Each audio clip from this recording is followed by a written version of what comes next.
एक दिन अब्दुल्ला नाम के एक दर्जी ने एक कुबड़े को भोजन का न्योता दिया। शर्माना नहीं दोस्त। मछली बड़े जायकेदार है। लेकिन भोजन का आनंद लेते लेते एक कांटा उसके गले में अटक गया। क्या हुआ?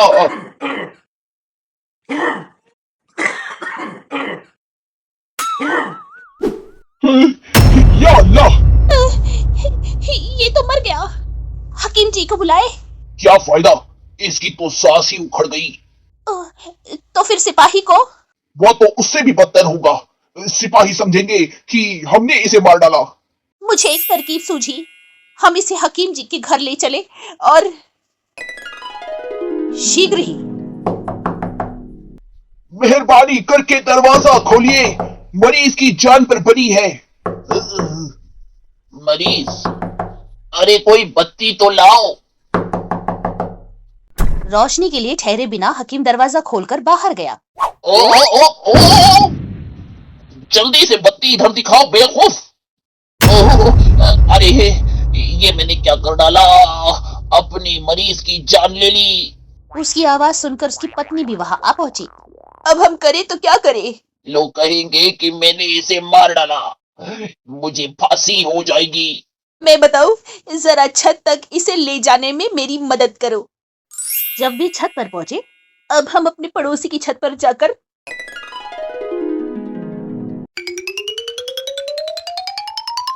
उनका पड़ोसी था एक पंसारी। जब वह घर लौटा, क्या? और इतने दिनों तक मैं यही समझता रहा कि चूहे मेरा अनाज हजम कर रहे हैं। चोर कहीं के! या खुदा, मैंने इसे मार डाला। सुल्तान के सिपाहियों के डर के मारे पंसारी ने चुपचाप कुबड़ी को उठाया और बाहर निकला। ये चोर था तो क्या, इसे मारने का मुझे कोई हक नहीं था। उसने कुबड़े को एक दुकान के बाहर खड़ा कर दिया और खुद सरपट भाग लिया। थोड़ी देर बाद एक आदमी उधर से निकला। क्या ये कमबख्त मुझे लूटना चाहता है? लुटेरे, डाकू! गिरने की आवाज सुनकर दो सिपाही वहां आ पहुंचे। या क्या चल रहा है साहब?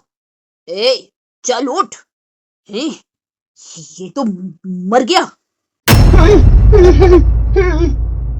उस आदमी को काजी के सामने पेश किया गया। कहो, इस बारे में तुम्हें क्या सफाई देनी है? रहम, रहम हुजूर, मुझ पे रहम कीजिए। हुजूर, ये कुबड़ा सुल्तान का मुंह लगा था। बदमाश, किसी की जान लेने वाले के साथ कोई रहम नहीं किया जाता। तुम्हें फांसी लगा दी जाएगी। जब पंसारी ने ये सुना, वो परेशान हो गया। तुम्हारा मतलब वे उसे फांसी चढ़ा देंगे? नहीं, ये हरगिज नहीं होगा।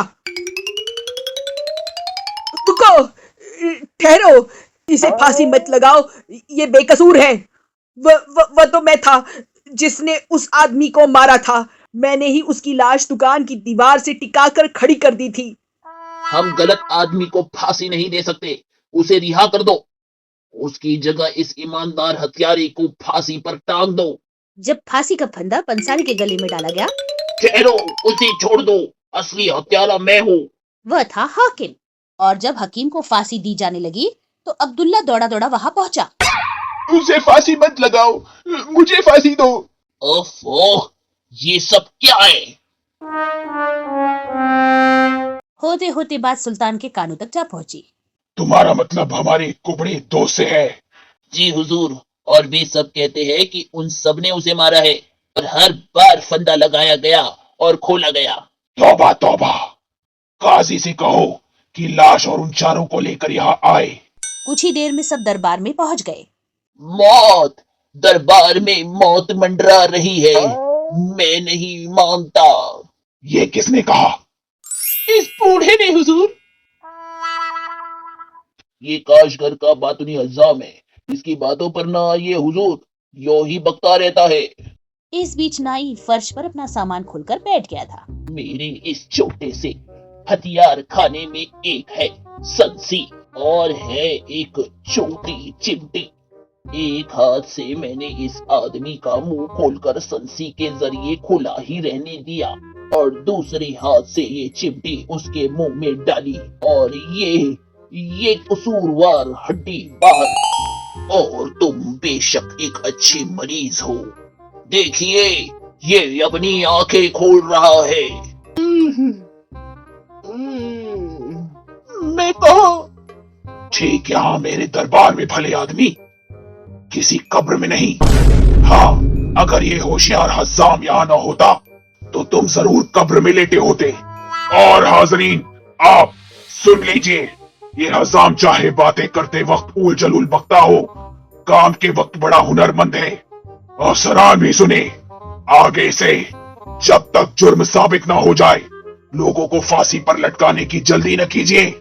और आप शरीफ नागरिकों, अब से पूरा यकीन होने पर ही कि आप कसूरवार हैं, अपने को मुजरिम कहिएगा। अब आप सब जा सकते हैं।